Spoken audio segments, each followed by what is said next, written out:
Hello అండి, నమస్తే. Welcome to the Spice Route. Telugu Spice రూట్లో ఈరోజు మనం గులాబ్ జాములు ఎలా తయారు చేయాలో తెలుసుకుందామండి. లోపల సాఫ్ట్గా, బయట సాఫ్ట్గా, చాలా రౌండ్గా, తినడానికి ఎంతో టేస్టీగా ఉండే గులాబ్ జాములు ఎలా తయారు చేయాలో తెలుసుకుందామండి. వీటికి ఎటువంటి క్రాక్స్ కానీ లేకపోతే లోపల గట్టిగా కానీ ఉండవండి, చాలా సాఫ్ట్గా ఉంటాయి.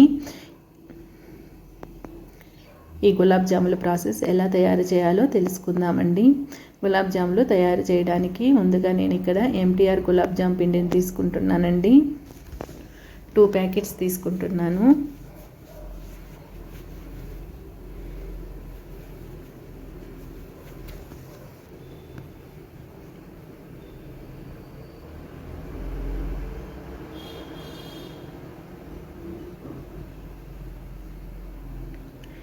ఈ పిండిని మనం ఎక్కువ గట్టిగా కలపకూడదండి, చపాతీ పిండిలాగా అస్సలు కలపకూడదు.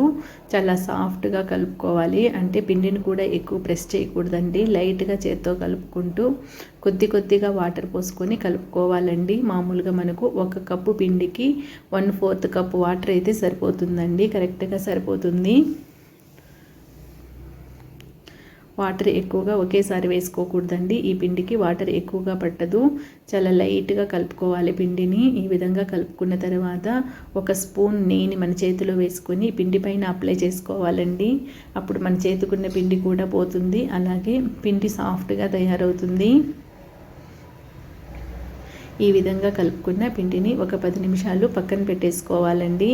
ఇప్పుడు మనం గులాబ్ జాములకు పాకం ఎలా పెట్టుకోవాలో తెలుసుకుందాము. ఈ పాకం తయారు చేయడానికి బాగా వెడల్పుగా ఉండే గిన్నెను పెట్టుకోవాలండి. ఇందులో గులాబ్ జాములు వేసుకున్నప్పుడు ఒకటికొకటి అతుక్కోకుండా విడివిడిగా ఉంటాయి. ఇక్కడ నేను 2 ప్యాకెట్లకు కలిపి 3 గ్లాసుల చక్కెర తీసుకున్నానండి. 1 ప్యాకెట్ తీసుకుంటే 1.5 గ్లాస్ చక్కెర తీసుకుంటే సరిపోతుంది. మనం వాటర్ తాగుతామండి, ఆ గ్లాస్తో 3 గ్లాసుల చక్కెర తీసుకున్నాను. అలాగే సేమ్ క్వాంటిటీ 3 గ్లాసుల వాటర్ పోసుకోవాలి.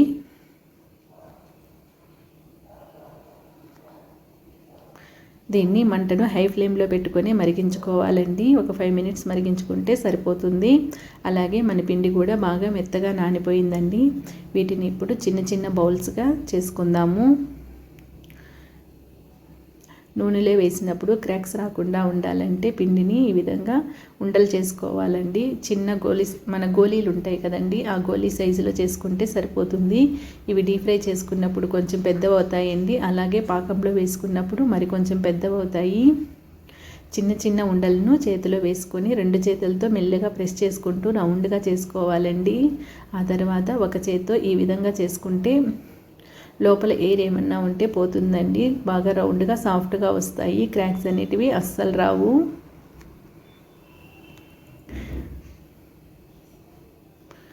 ఈ విధంగా మిగిలిన పిండినంటిని కూడా వంటలు చేసుకొని పక్కన పెట్టుకోవాలండి. అలాగే మనకు పాకం కూడా రెడీ అయిపోయింది, చూసుకోవాలి. ఈ విధంగా చక్కెర కరిగిపోయి ఒక 5 నిమిషాల పాటు మరిగితే సరిపోతుందండి, పాకం రావాల్సిన అవసరం లేదు. మనకు చక్కెర కరిగిపోయి హై ఫ్లేమ్లోనే ఒక 5 మినిట్స్ మరిగించుకుంటే సరిపోతుంది. ఈ విధంగా బాగా మరిగిన తర్వాత ఇందులోకి ఇలాచీ పౌడర్ వేసుకోవాలండి. ఒక 4 ఇలాచీలను కొద్దిగా షుగర్ వేసుకొని మిక్సీ పట్టుకుని వేసుకోవాలి. ఈ ఫ్లేవర్ నచ్చకపోతే స్కిప్ చేసేసుకోవచ్చు. ఇప్పుడు స్టవ్ ఆఫ్ చేసుకుని పక్కన పెట్టుకోవాలండి. మూత పెట్టుకొని పక్కన పెట్టుకోండి. ఈ పాకం అనేది మనం జాములు వేసేటప్పుడు గోరువెచ్చగా ఉంటే చాలండి. అలాగే మనకు గులాబ్ జాములు కూడా అన్నీ రెడీ అయిపోయినాయి. వీటిని స్టవ్ మీద ఆయిల్ పెట్టుకుని డీప్ ఫ్రై చేసుకుందాము.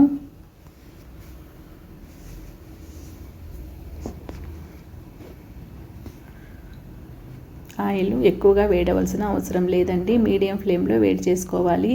ఒకసారి ఆయిల్ వేడి అయిన తర్వాత మీడియం ఫ్లేమ్లో కంటే కూడా తక్కువలో పెట్టుకోవాలండి మంట అనేది. ఇప్పుడు చేత్తో ఈ విధంగా అనుకుంటూ వేసుకోవాలి. ఇలా వేసుకోవడం వలన క్రాక్స్ అనేటివి అస్సలు రావండి, చాలా సాఫ్ట్గా వస్తాయి. ఒకసారి నూనె వేడెక్కిన తర్వాత మంటను మీడియం టు లో ఫ్లేమ్ మధ్యలో పెట్టుకొని ఫ్రై చేసుకోవాలి. ఇవి ఆయిల్లో వేసిన తర్వాత కూడా ఎక్కువగా కలపకూడదండి. ఈ విధంగా ఒక గంటితో రౌండ్గా తిప్పుకుంటే సరిపోతుంది. అన్ని వైపులా చక్కగా కాలుతాయండి ఈ విధంగా కలుపుకోవడం వలన.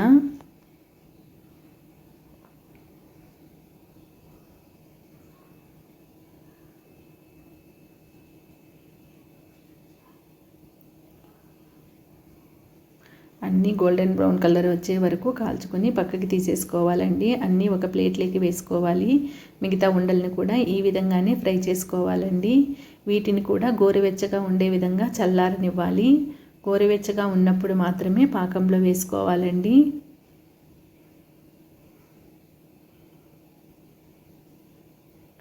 చూడండి, మంచి కలర్తో బాగా ఫ్రై అయిపోయినాయి. వీటిని పక్కకు తీసేసుకొని మిగిలినవి కూడా ఫ్రై చేసుకోవాలి. మనం వీటిని పాకంలో వేసుకునేటప్పుడు పాకం గోరువెచ్చగా ఉండాలండి. అలాగే మనం ఫ్రై చేసుకున్న గులాబ్ జాములు కూడా గోరువెచ్చగా ఉండాలి. అప్పుడు మాత్రమే వేసుకోవాలి.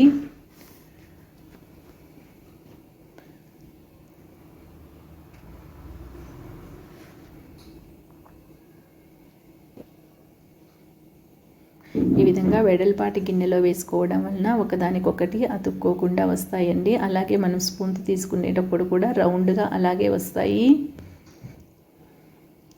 ఈ విధంగా మెల్లగా ఒకసారి కలుపుకొని ఒక 10 మినిట్స్ పక్కన పెట్టేసుకోవాలండి. ఈ జాములు పాకాన్ని బాగా పీల్చుకుంటాయి. ఒక 10 మినిట్స్ తర్వాత మనకు తినడానికి గులాబ్ జాములు రెడీ అయిపోయినాయండి. చాలా సాఫ్ట్గా, రౌండ్గా, ఎటువంటి పగుళ్ళు లేకుండా వచ్చాయండి. లోపల సాఫ్ట్గా ఉంది, అలాగే బయట కూడా చాలా సాఫ్ట్గా ఉన్నాయి.